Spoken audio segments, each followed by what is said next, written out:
जय हिंद, भारत माता की जय। जैसा कि हम जानते हैं, ये जो भारत पाकिस्तान का हालिया में युद्ध हुआ, उस दौरान आकाश तीर नाम का एक मिसाइल डिफेंस सिस्टम बहुत ही चर्चा में रहा।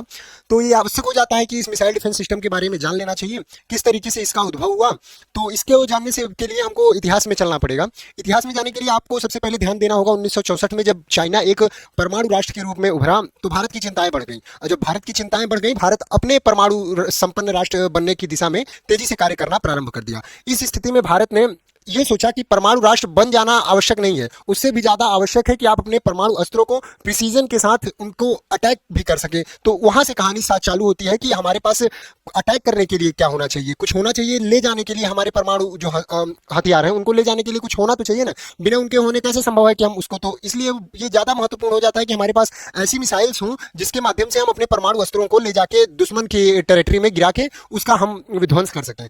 तो इस दिशा में भारत ने 1983 में IGMP integrated missile development programme को लॉन्च किया। और उसके अंतर्गत 5 मिसाइलों को मुख्य रूप से सम्मिलित किया गया, जिसमें विभिन्न प्रकार की मिसाइलें थी और उसी में से एक मिसाइल आकाश भी है। तो इस वीडियो के माध्यम से हम समझेंगे कि ये आकाश मिसाइल का क्या बनाने का उद्देश्य था और अब इसकी स्थिति क्या है और भविष्य में आने वाले समय में किस वेरिएंट पर इसके काम चल रहा है। तो चलिए देखते हैं।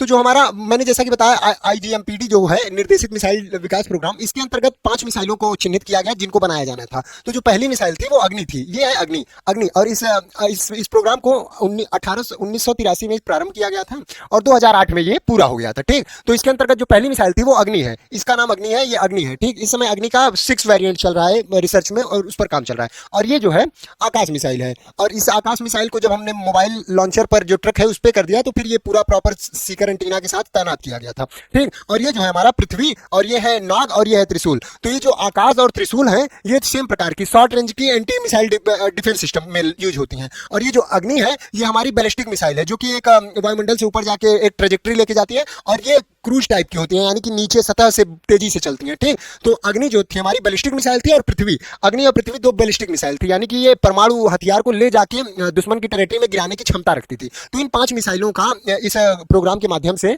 कार्य इन पर प्रारंभ हुआ। और उसके पश्चात क्या होता है हम देखते हैं आगे।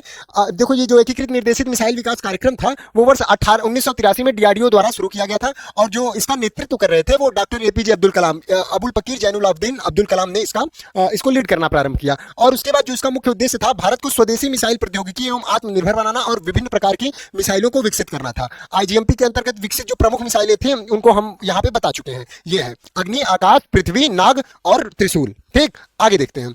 यह कार्यक्रम 2008 में आधिकारिक रूप से पूरा हुआ था। इसके बाद डीआरडीओ और रक्षा मंत्रालय ने अलग अलग प्रकार के अपने नए कार्यक्रमों के माध्यम से, जिनसे हम नई नई मिसाइलों की टेक्नोलॉजी को, जैसे ब्रह्मोस और शौर्य, आकाश एनजी, अब यही आकाश एनजी न्यू जनरेशन इसका फुल फॉर्म है, न्यू वेरिएंट पर इस समय काम चल रहा है। ठीक, अब आगे देखते हैं। ये सब तो मैंने बता ही दिया। अग्नि जो कि बैलिस्टिक मिसाइल है और पृथ्वी, ये 2 बैलिस्टिक मिसाइल है और ये सतह से हवा में मार करने वाली मिसाइल है। और जो नाग है वो एंटी टैंक मिसाइल है, एंटी टैंक गाइडेड मिसाइल, जो कि जो टैंक होते हैं उनको ध्वस्त करने के लिए नाग मिसाइल का प्रयोग किया जाता है। ये विवरण मैं आपको बता चुका हूं, आवश्यकता अगर लगे तो पढ़ लीजिएगा। ठीक, आकाश मिसाइल रक्षा प्रणाली क्या है? जो आकाश मिसाइल रक्षा प्रणाली है वो एंटी मिसाइल डिफेंस सिस्टम, जिसकी शॉर्ट रेंज के लिए, मतलब लगभग 20 से 25 किलोमीटर की दूरी पर मारती है। और जो उसका एक्स वाला एक्सिस है वो 20 से 25 किलोमीटर है और जो वाई वाला एक्सिस है वो लगभग 18 से 19 किलोमीटर है। अब देखिए कोई भी मिसाइल कैसे टारगेट करती है। सबसे पहले ये मान लीजिए ये हमारा आकाश मिसाइल डिफेंस सिस्टम है। ठीक, आकाश मिसाइल डिफेंस सिस्टम है और ये हमारा टारगेट है जो कि उड़ता हुआ आ रहा है हमारी टेरिटरी में। ठीक, तो ये जो है जो एक्स वाई एक्सिस है, वाई एक्सिस की जो इसकी डिस्टेंस कवर करने की क्षमता है वो 18 किलोमीटर है और जो एक्स एक्सिस पर ये डिस्टेंस कवर कर सकता है वो 25 किलोमीटर, यानी कि एक शॉर्ट रेंज की एंटी मिसाइल डिफेंस सिस्टम है जो कि डीआरडीओ द्वारा विकसित किया गया है। उसको ही इसमें भारत और पाकिस्तान के मध्य हुए इस युद्ध के बीच युद्ध किया। अब जैसे ही इसके अंतर्गत ये आई 25 और 18 के अंदर, तो ये तुरंत एक्टिवेट होगा और इसका जो सीकर एंटीना लगा हुआ है इसमें वो तुरंत इसको डिटेक्ट करके इसको हिट करेगा टारगेट को। ठीक, अब आगे देखते हैं। देखिए डीआरडीओ ने इसको विकसित, मतलब इस टेक्नोलॉजी पर डीआरडीओ ने काम किया और जो इसका प्रोडक्शन कर रही है Bharat electronics limited, Bharat dynamics limited और economics electronic corporation of India limited ने इस पर काम किया है। ठीक, अब आगे चलते हैं। संस्करण इसके हम देख लेते हैं। जैसा कि मैंने बताया आकाश MK1 जो कि मूल संस्करण है, 30 किलोमीटर की इसकी जो प्रिसीजन है वहां तक है, मतलब 30 किलोमीटर से 25 किलोमीटर तक की दूरी को ये टारगेट कर सकती है। अब देखिए जो ये मूल संस्करण था उसको हमने किसी मोबाइल लॉन्चर, और उस समय जैसे इसमें मोबाइल लॉन्चर बाद में यूज किया तो हमारा ये बन गया आकाश MK। इसमें सीकर गाइडेंस सिस्टम को जोड़ा गया, तो इसके बाद ये सीकर गाइडेंस सिस्टम को इसमें जोड़ दिया गया और ये जो मोबाइल ट्रक लॉन्चर है इसको जोड़ दिया गया। तब ये जाके ये वाला आकाश 2 MKS वेरिएंट बना। मूल संस्करण ये था जो कि मैंने ये मूल संस्करण था, तब उसमें कोई मोबाइल ट्रक लॉन्चर नहीं था और ये सीकर एंटीना नहीं था। अब सीकर एंटीना इसमें जोड़ दिया गया। अब जो नया इस समय वेरिएंट पर काम चल रहा है आकाश एनजी, आकाश न्यू जनरेशन, इसकी जो दूरी होगी लगभग 70 से 80 किलोमीटर एक्स एक्सिस पर होगी और ऊंचाई में लगभग 40 किलोमीटर होगी। इसमें एक्टिव राडार, अब देखिए एक बात और समझने की है कि इसमें पैसिव राडार, ये जो है इसका नाम राजेंद्र 3D राडार है, ये पैसिव राडार है। पैसिव राडार क्या होता है और एक्टिव राडार होता है। पैसिव राडार वो होते हैं जो अपनी स्वतः की फ्रीक्वेंसी का यूज नहीं करते हैं, वो किसी भी प्रकार की फ्रीक्वेंसी को इमिट नहीं करते हैं, यानी कि कोई फ्रीक्वेंसी नहीं छोड़ते।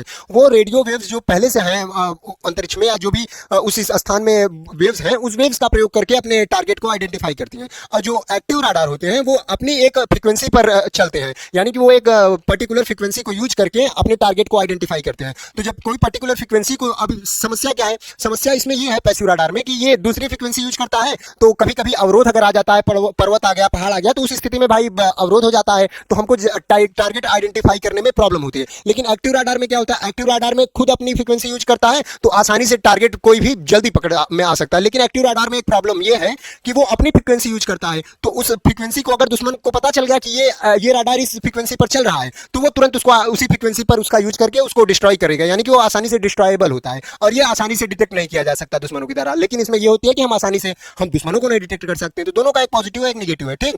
तो इस समय अभी जो नया वर्जन पर काम चल रहा है आकाश एनजी, आकाश एनजी इसका आकाश न्यू जनरेशन फुल फॉर्म है, ठीक। ये मैंने आपको बता ही दिया। सतह से हवा में मार करने की मिसाइल है, 30 से 25 किलोमीटर इसकी रेंज है और जो इसकी मारक क्षमता है लगभग 2.5 मैक, यानी कि ध्वनि की गति का 2.5 गुना तेज से ये अपने इसको बोलते हैं सुपरसोनिक स्पीड। सुपरसोनिक स्पीड से ये टारगेट को हिट करेगी, यानी कि जो भी दुश्मन का विमान होगा, यूएवी होगा और ड्रोन्स होंगे, उनको 2.5 मैक की स्पीड से उसको हिट करेगी। और जो इसकी डिस्टेंस बचाई, ऊंचाई बताई, यानी कि वाई एक्सिस पर 18 किलोमीटर, 60 किलोग्राम ये पेलोड को ले जाने का क्षमता रखती है, यानी कि। और जो ये आकाश मिसाइल है ये लगभग 700 किलोग्राम की होती है, ये लगभग 700 किलोग्राम की होती है और इसमें 60 किलोग्राम का हम पेलोड लेके जाते हैं, जिसके थ्रू वो वहां पे एक्सप्लोड होता है और उसी के थ्रू दुश्मन नष्ट हो जाता है, ठीक। और इसमें कमांड गाइडेंस सिस्टम, जैसा कि मैंने बताया, Rajendra 3D passive electronically scanned array लगा हुआ है, ये मैंने बता दिया राजेंद्र रडार। और पैसिव रडार क्या है वो भी बता दिया। अब देखिए लॉन्चर इसमें जो है मोबाइल ट्रक लॉन्चर, ये भी बता दिया, इसको एक बार आप देख लीजिएगा, ठीक है ना।